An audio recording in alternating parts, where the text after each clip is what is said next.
Om Namo Bhagavate Vasudevaya. Om Namo Bhagavate Vasudevaya.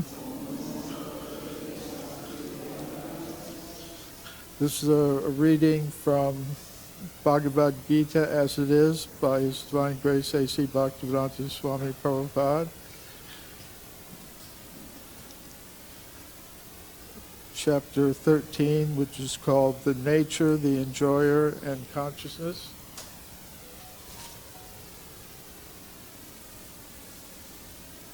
Text 17. I'll read the Sanskrit, then the English, and then Srila Prabhupada's purport.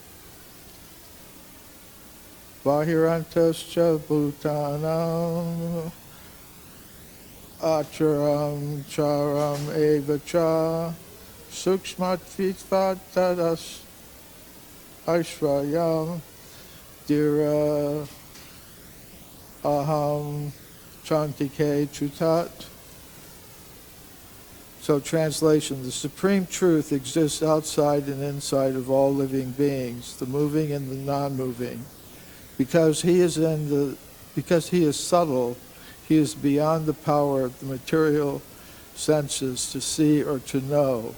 Although he is far, far away, he is also near to all. Purport.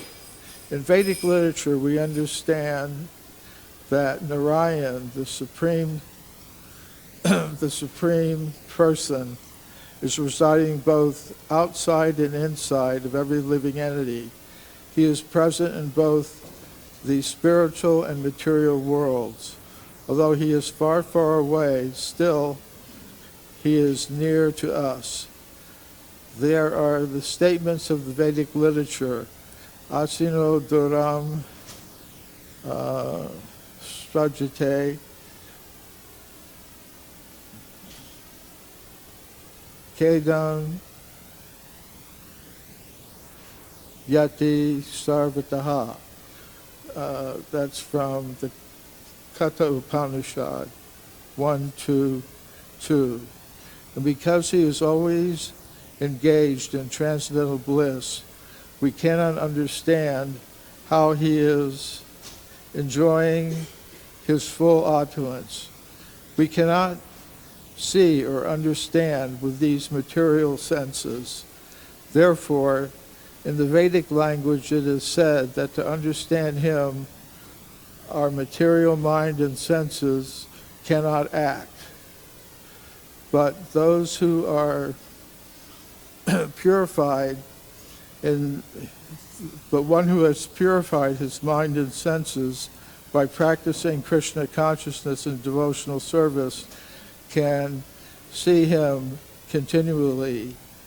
This is confirmed in Brahma Samhita, that the devotee who has developed love for the Supreme God can see him always without cessation, and it is confirmed in Bhagavad Gita 11:54 that he can be seen and understood only by devotional service. So there's more, but it's a very long purport. In it, we see that Srila Prabhupada has quoted the Upanishads, the Katha Upanishad in this case, and later throughout this chapter he'll be quoting in his commentaries many selections from the Upanishads, the Svetasvatara Upanishad, Taittiriya Upanishad, and others. So his purports or commentaries are very authoritative in that sense, and that they're presenting the conclusions of the Vedic scriptures, including both Shruti and Smriti. Shruti means the original Vedic literatures as directly heard, directly manifested by the breath of Narayan or Krishna. And the literatures like Bhagavad Gita, well, it's also considered Shruti in the sense that it's sometimes called the Gita Upanishad.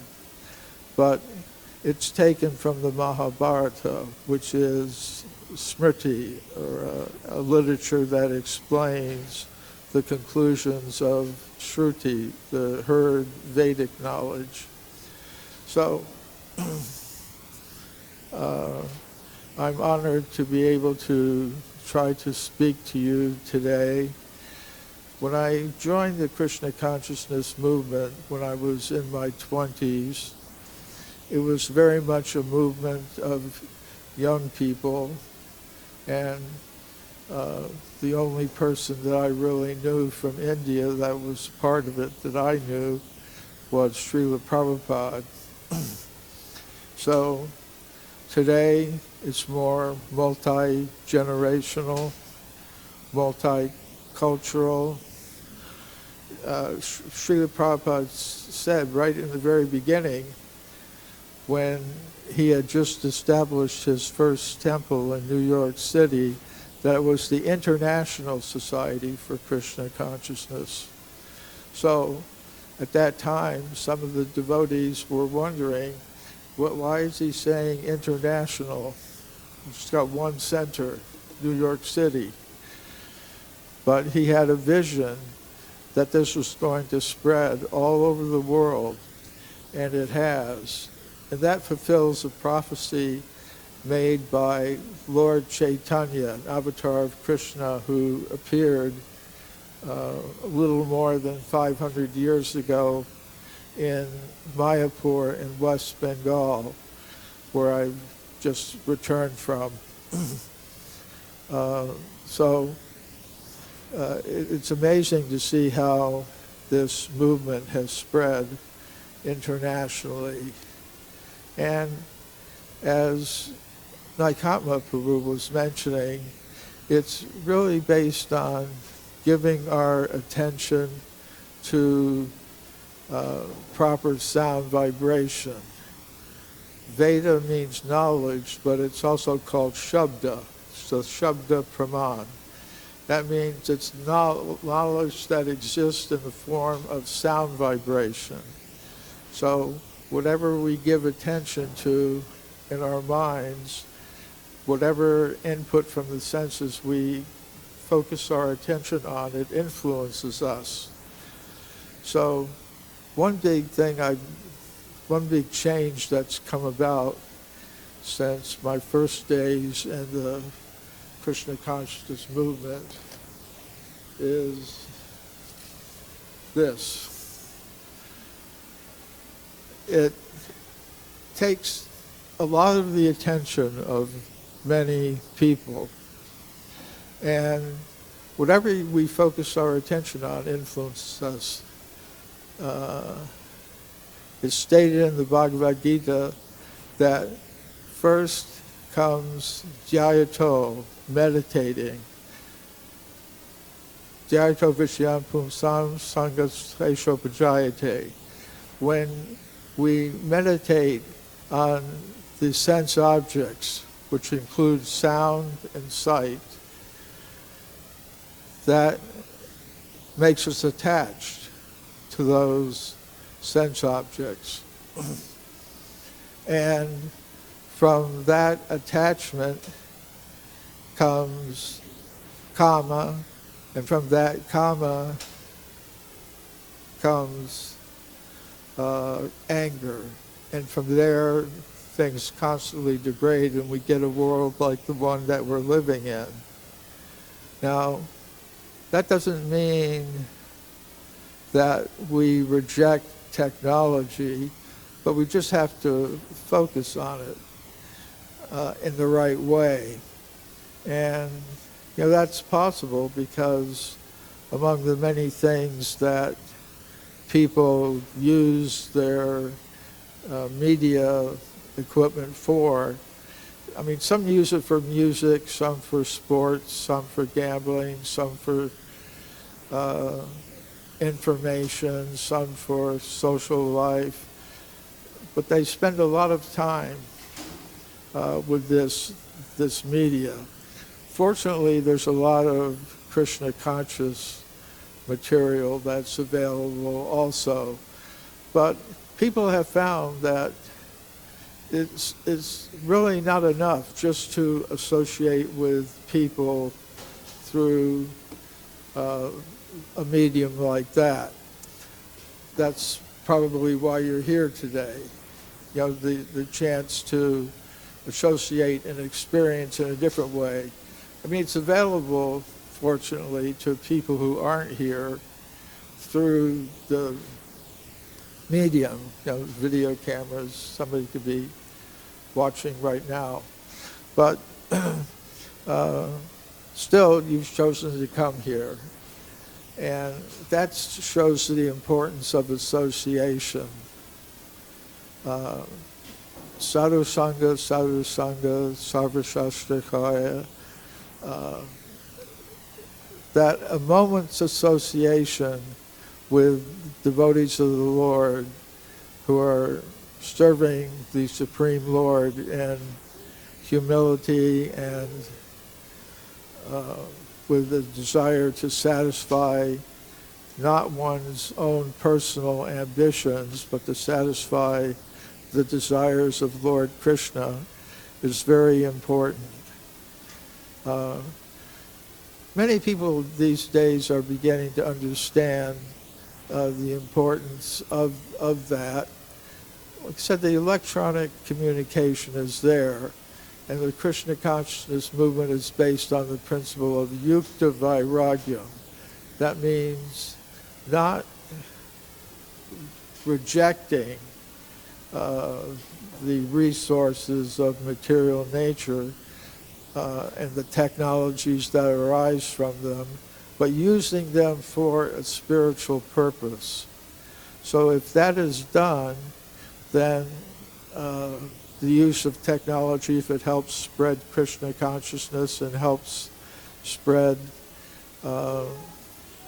this transcendental sound vibration, then that is welcome. But, you know, there's a principle, niyamagraha. You know, you can take something like you have salt. You have too little, too much. You have to find the proper medium. So we also have to do that. And I've noticed that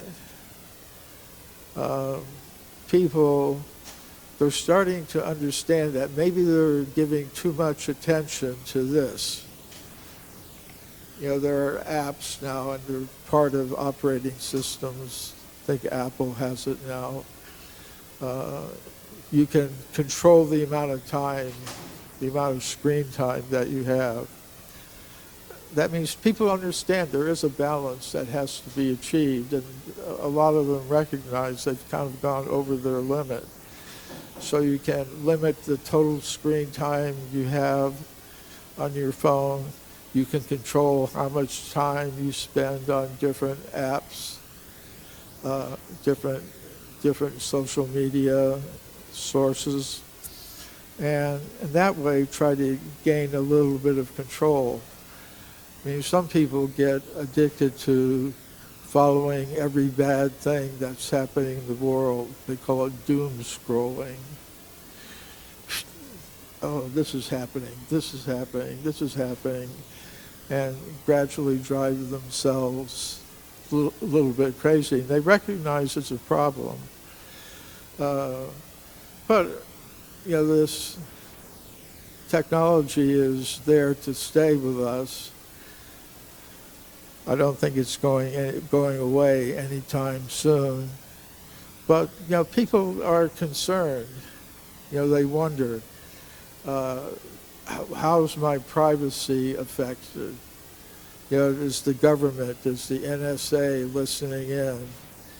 You know, they're concerned about such things. But everybody should be concerned. And the verse I just read today, it explained that the super soul is present everywhere, observing everything.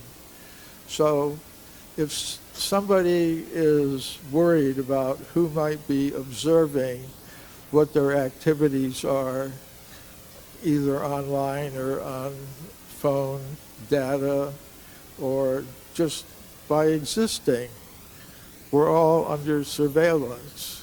by the Supersoul. Sarvasthaham Hridi Sanivishto. Krishna says, I am situated in the hearts of all living entities. And he's observing all of our activities.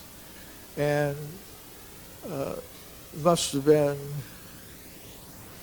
pleased with what he saw, or else we wouldn't be here today. We'd be doing something else. So,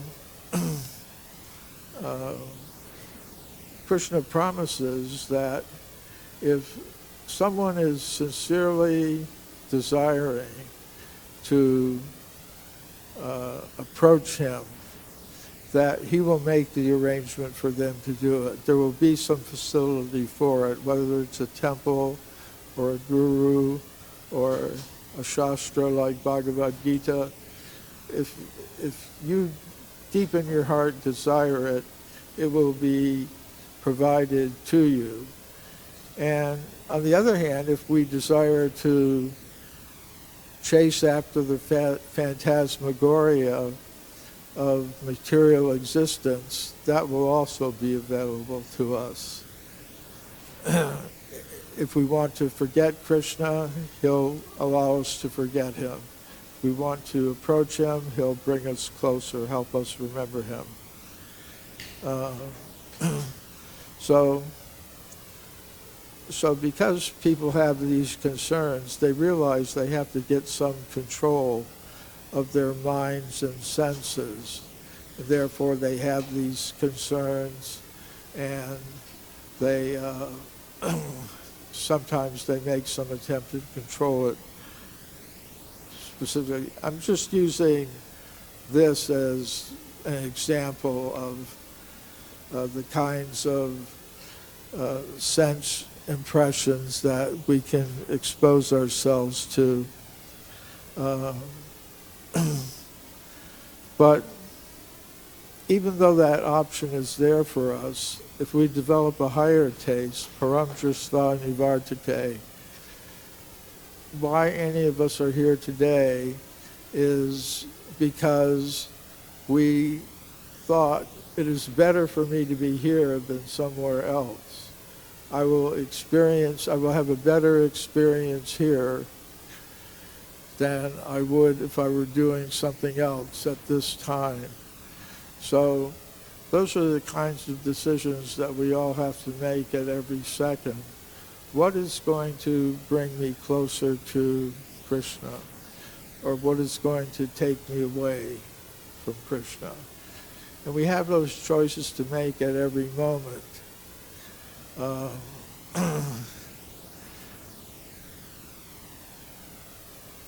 And that is because ultimately we have free will.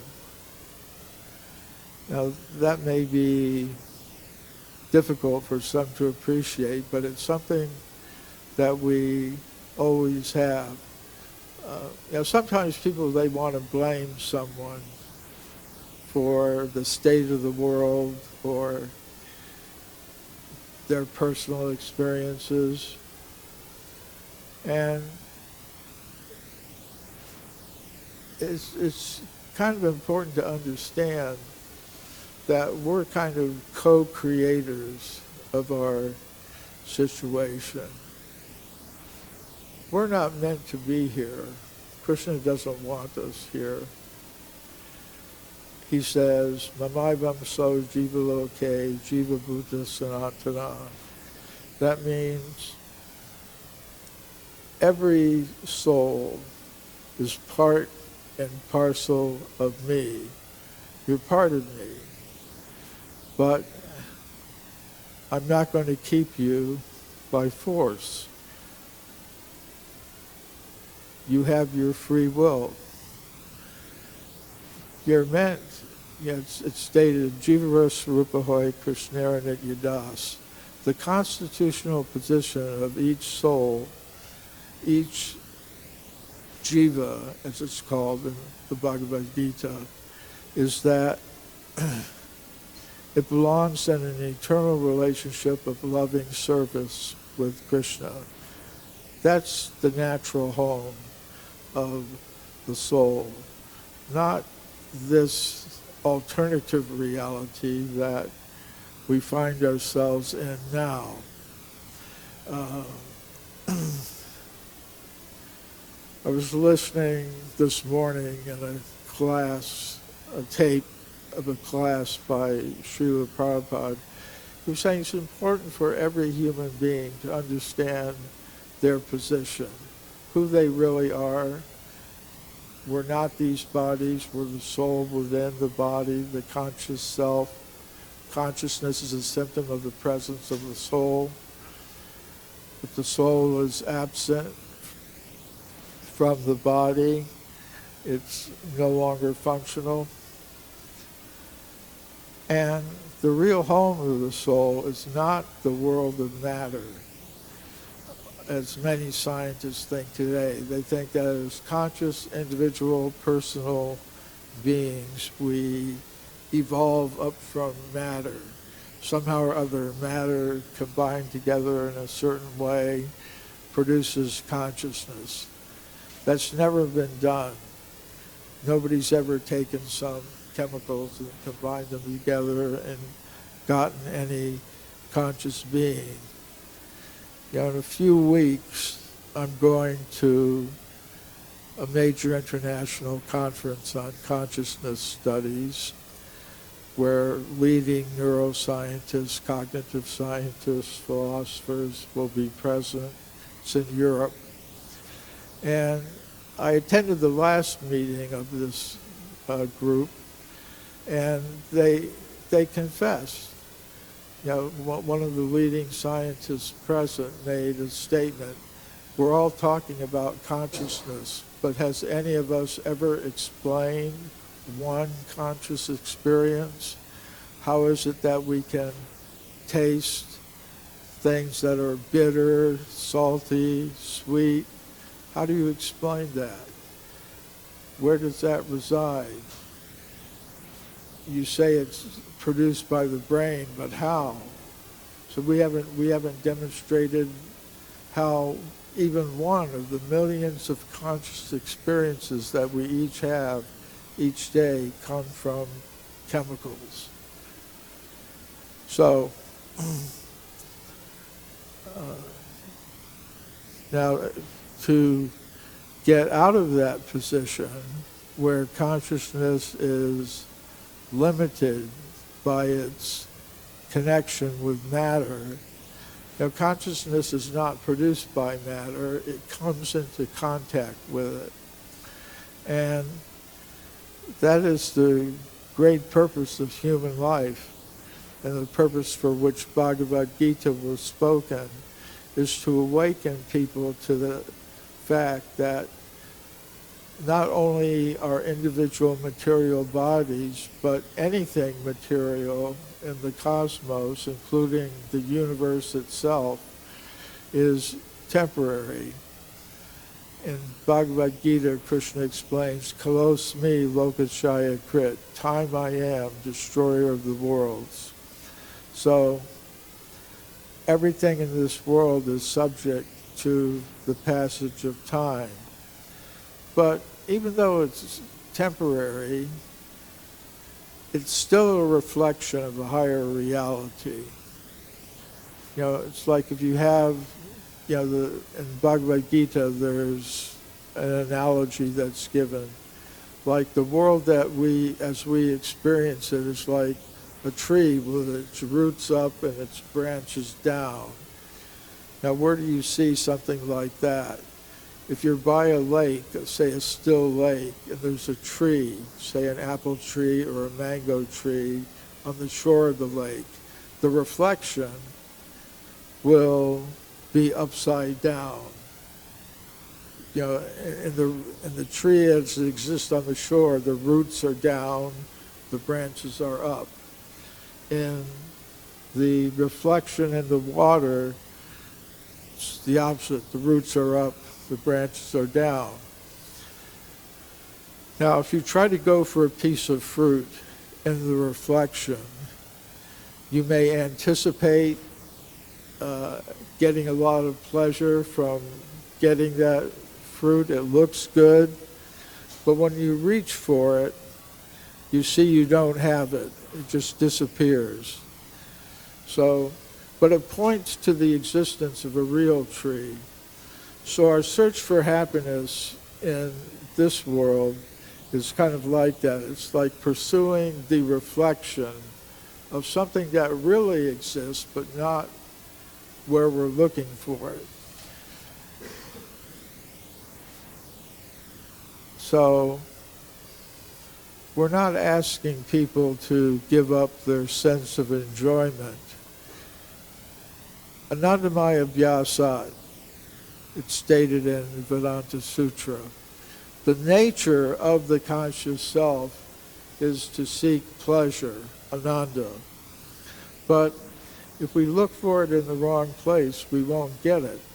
But it is possible to get, but it means focusing one's attention not on the reflection, thinking that the reflection of the tree in the water is the real thing. No, there is a real thing. There is real enjoyment. The nature of Krishna is Satchidananda Vigraha.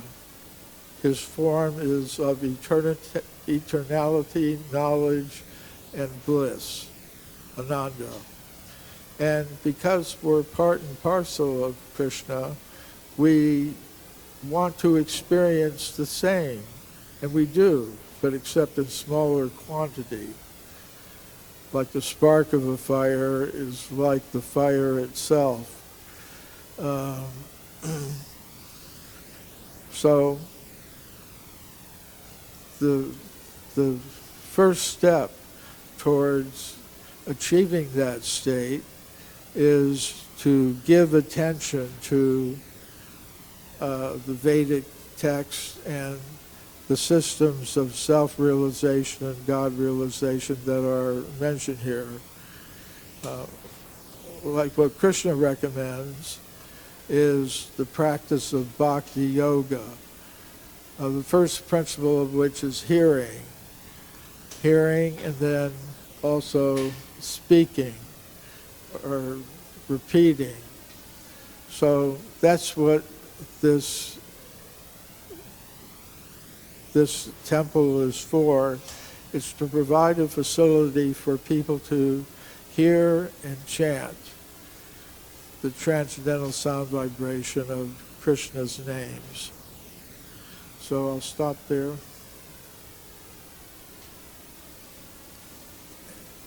Any comment or question? Yes?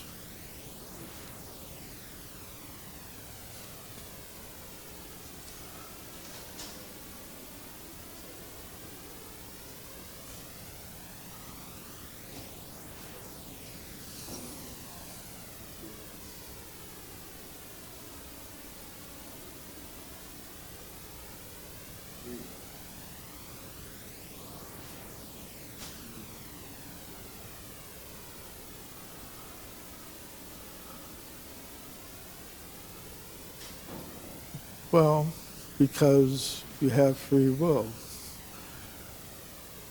I mean, he could force you not to do things.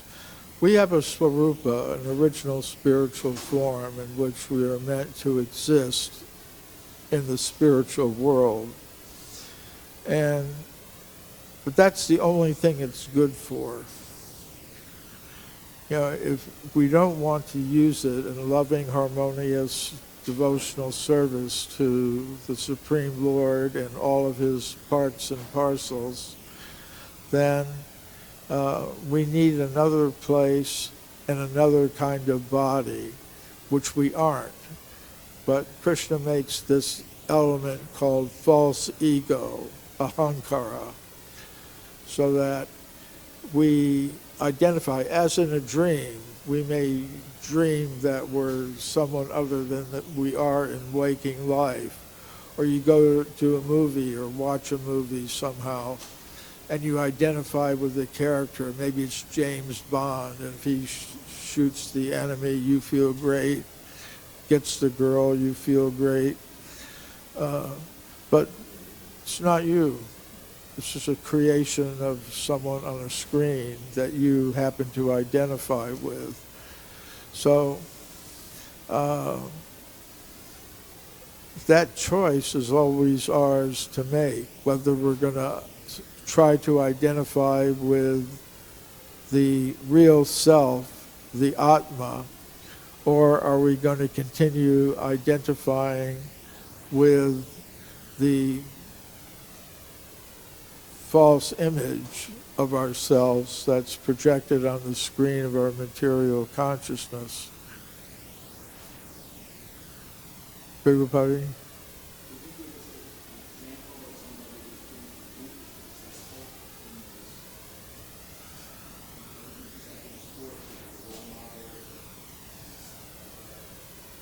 Well, the obvious one for us is Srila Prabhupada. And as students of his, followers of his, we can follow the instructions and advice that he gave, which is a representation of what Krishna says in Bhagavad Gita. I think one of the things that impressed me when I was first coming in contact with the Krishna consciousness movement is that, when I was going to university before I became involved in Krishna consciousness, we'd sit with friends and we'd discuss all kinds of philosophy, but no one ever dreamed of actually acting upon it. Just some interesting discussions. But then I got a copy of Bhagavad Gita and I read it, and I visited an ISKCON temple for the first time. And I could see that the people in that community were actually living the life that Krishna describes in Bhagavad Gita. Maybe not perfectly, but Krishna explains that there are different grades of following good instruction. Some people reject it. Some people say, well, that's interesting. Some people say, well, maybe I should try that. And some people commit themselves to it and then go further. And you might find all sorts of people like that. But I could see that basically the people in that community were living the actual life. So that's an important aspect of the philosophy of Bhagavad Gita. There's understanding what one ought to do and then actually doing it. So I think there are examples all around us. I mean, everyone here is doing something that Krishna recommends doing, hearing the philosophy as he's presenting it, as it's come down to us through disciplic succession. Now you could say, well, this one maybe is following more or better than another, but in Bhagavad Gita, Arjuna asks Krishna that question, how do I recognize this self-realized soul that you're talking about? And symptoms are given.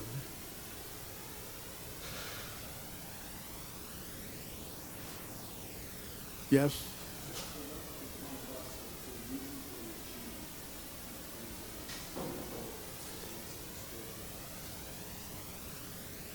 What can we expect in this lifetime? Again, that's up to us. The instruction is there that in a single moment one can become Krishna conscious, either by practice or by being like that, or by mercy.